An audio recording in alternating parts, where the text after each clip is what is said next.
बिल्कुल, बीजेपी के चेयरमैन हरविंद यादव हमारे साथ जुड़ गए हैं। हरविंद जी, बहुत बहुत स्वागत है आपका हर खबर हरियाणा पर।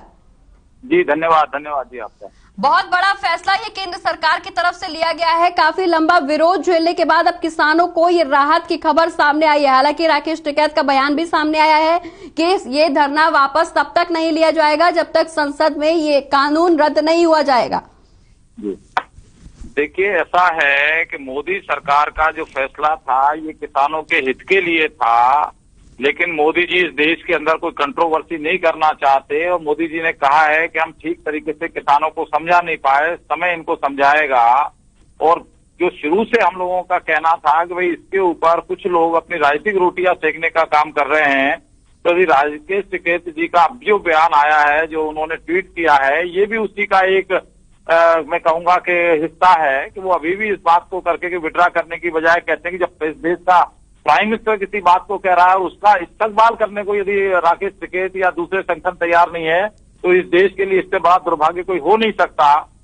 तो ये किसका बिल्कुल डॉक्टर अरविंद जी, इससे बड़ा दुर्भाग्य और कोई नहीं हो सकता, क्योंकि देश के मुखिया ने खुद आकर के सार्वजनिक रूप से माफी मांगी है। अन्नदाताओं को ये भरोसा दिलाया है कि आगामी संसद सत्र में हम ये कानून वापस ले लेंगे, लेकिन बावजूद इसके अड़ियल रवैया अपना रखा है किसान नेता ने। तो यही है ना कि ये इनका जो है असली चेहरा दिखाने का काम कर रहे हैं कि भाई प्रधानमंत्री के कहने के बावजूद भी यदि वो इस बात को कहते हैं कि अब हमारे दूसरे मुद्दे हैं, अब हमारा जब तक ये वापस पार्लियामेंट के अंदर नहीं हो जाएगा, यानी इस देश में यदि ये विश्वास की बात खत्म हो जाएगी, देश के मुखिया का विश्वास यदि देश की जनता को नहीं रहेगा, इन किसानों के जो नेता बने हुए हैं इनके मुखड़े के ऊपर से नकाब उतरना शुरू हो गया है। विश्वास की बात अगर खत्म हो जाएगी तो ऐसे में जनता का विश्वास भी कहीं ना कहीं केंद्र सरकार और सरकार से उठता हुआ नजर आएगा। हरको बैंक के चेयरमैन डॉक्टर अरविंद यादव हमारे साथ लगातार जुड़े हुए हैं। डॉक्टर अरविंद जी, लेकिन बीजेपी भी इसका कोई खास तौर पर समर्थन करती हुई नजर नहीं आ रही। बीजेपी के विधायक भी हमारे साथ जुड़े हुए थे, उनका कहना है कि चुनाव को देखते हुए फैसला लिया गया, ये फैसला गलत था, लेकिन काफी लंबे समय पे समझाने के बाद अब केंद्र सरकार इस फैसले पर फैसला लेती हुई नजर आ रही है। देखिए, इस देश के अंदर ये इतना बड़ा देश है, हर समय हर साल कहीं ना कहीं देश के विभिन्न प्रांतों के चुनाव होते हैं।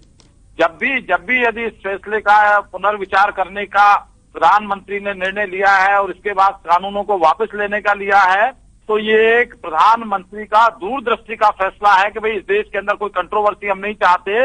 हमने किसानों के हित के अंदर ये जो फैसला लिया था, यदि किसान नहीं चाहते तो लंबे विचार विमर्श के बाद ये फैसला वापस लिया है। तो इस देश को सबको इसका स्वागत करना चाहिए। बिल्कुल डॉक्टर अरविंद जी, देश को और सबको इस फैसले का स्वागत करना चाहिए, क्योंकि काफी लंबे विचार विमर्श के साथ ये बड़ा फैसला किसानों के हित में आया है। बहुत बहुत शुक्रिया डॉक्टर अरविंद यादव जी हमारे साथ जुड़ने के लिए और अपनी बात स्पष्टता से जनता तक पहुंचाने के लिए।